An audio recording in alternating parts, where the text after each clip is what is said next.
up, Taiwan? I'm Erika Liu with 10 minutes of news from here in Taiwan and around the world. The highway linking eastern Taiwan to the north of the country is open again after a landslide last week. But traffic through the damaged section is being restricted for safety reasons, meaning drivers are still facing long waits. John Van Trieste has this story. Lining up through the night, a long snarl of cars and trucks. This is the Suhua Highway, the only road from northern Taiwan to the country's east coast.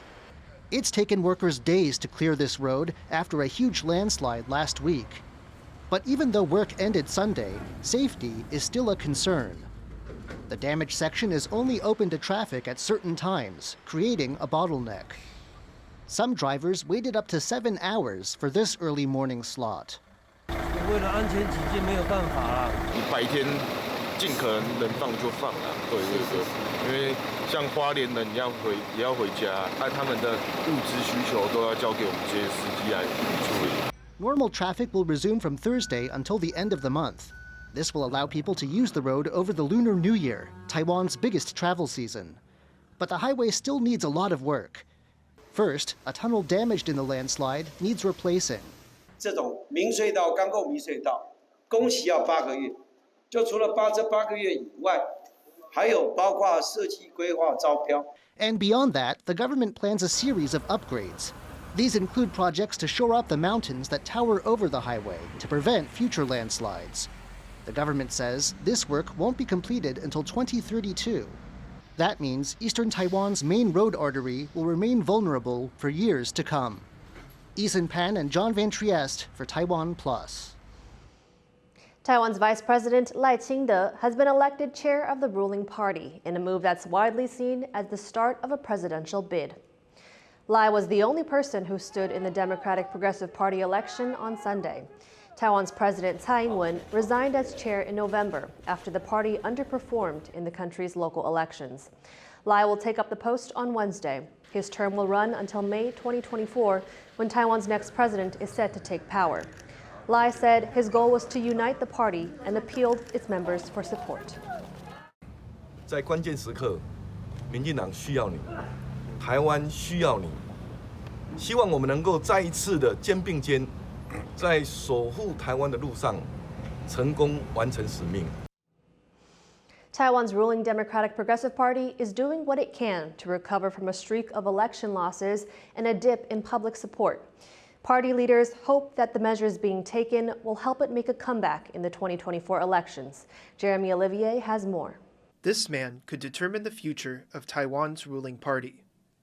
Lai Ching-te, the country's vice president, has just been elected as chairperson of the Democratic Progressive Party, or DPP. He comes into the role at a low point for the party, which has suffered several election losses in recent months. According to a poll from the Taiwan Public Opinion Foundation, support for the DPP has fallen by around 7 percentage points since October, while the opposition Kuomintang has risen in popularity, even pulling out ahead of its main rival. The Taiwan People's Party, the country's main third force party, is also catching up to the DPP. So how did the DPP end up in this position? Now, on national issues like Taiwan's sovereignty and dealing with threats from China, the party still commands a decent approval rating. But those issues weren't as much at play in the recent local elections, and the DPP has long had trouble at the grassroots level. The result of what many say is a disconnect between party leadership and voters. I think the DPP must deal with the lack of the coordination between party heavyweights and also parties' organizations, both in the local and the central levels. So there's a dysfunction of the party organizations, and we don't see a lot of interactions between the party and the people all over Taiwan. Trust in the DPP has also fallen following a string of recent scandals, including plagiarism and vote buying, that have negatively impacted how voters see the party. I think right now there's an image of the party being connected with what in Taiwan politics called black gold or corrupt politics, which is not a good look for a party that's generally viewed as a reform party. But economics has played a role too. Although Taiwan has enjoyed solid GDP growth over the past few years, many of its citizens feel left behind. The DPP cannot respond to the rising inequality. So especially for the younger generations, they are so disappointed because they suffer a lot from the pandemic. This has pushed the DPP to do some soul searching.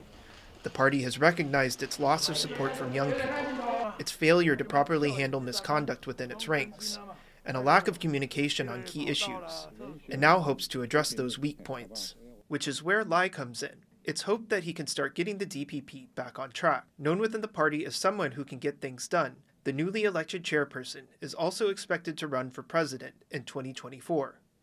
But questions remain over Lai's favorable stance on Taiwan's independence, a divisive issue even within his own party. With so much on the table, he and the DPP will need to work together to unify their message and win back the trust and confidence of key voters. Eason Chen and Jeremy Olivier for TaiwanPlus. Employees of the Zhonghua Express delivery service have voted to go on strike in the lead-up to the Lunar New Year. The strike could affect the circulation of cash ahead of the holiday as the company handles deliveries between banks. 83% of staff voted to strike over the issue of year-end bonuses. They're demanding 1.5 months' salary as a bonus and a raise of around US $25 per month.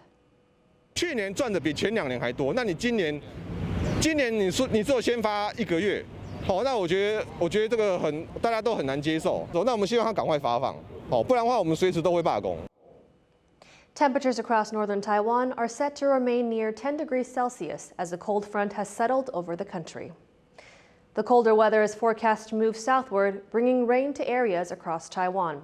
Chillier temperatures are expected to ease by the middle of this week. But another stronger cold front is also due to hit Taiwan by next Sunday, the first day of the Lunar New Year.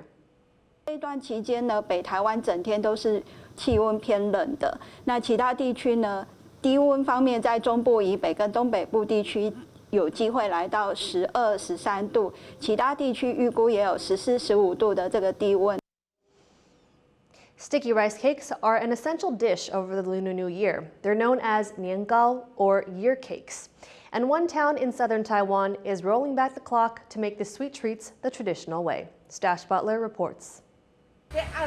Steam billows from a bamboo basket filled to the brim with niangao. These sticky rice cakes are an irresistible Lunar New Year treat. And it's a good thing shoppers here in Pingdong are buying them up because making them is a labor of love. 3、4点就起来用粿啊，再搁咧用咧吹。吹几点钟？8个小时。 Every year, this street in Jiuru Township becomes a literal hotspot for niangao for a single week before the new year. And in an age of mass-produced snacks, the niangao made here offers something different. Every cake is kneaded by hand, then steamed over a charcoal fire. Niangao has a special symbolism. The word itself sounds identical in Chinese to a phrase meaning rise higher year after year. And that certainly seems to be what's happening with the orders. One shop owner says she's sold more than 300. Businesses in this part of Taiwan are keeping traditional cooking methods alive, while their New Year's treats sell, well, rather like hotcakes. Patrick Chen and Stash Butler for TaiwanPlus. Thank you for watching What's Up Taiwan. Remember to download the TaiwanPlus app for more stories from Taiwan and around the world. Finally today, we leave you with images from an annual ice sculpture competition in Perm, Russia. I'm Erika Liu. Take care and see you next time.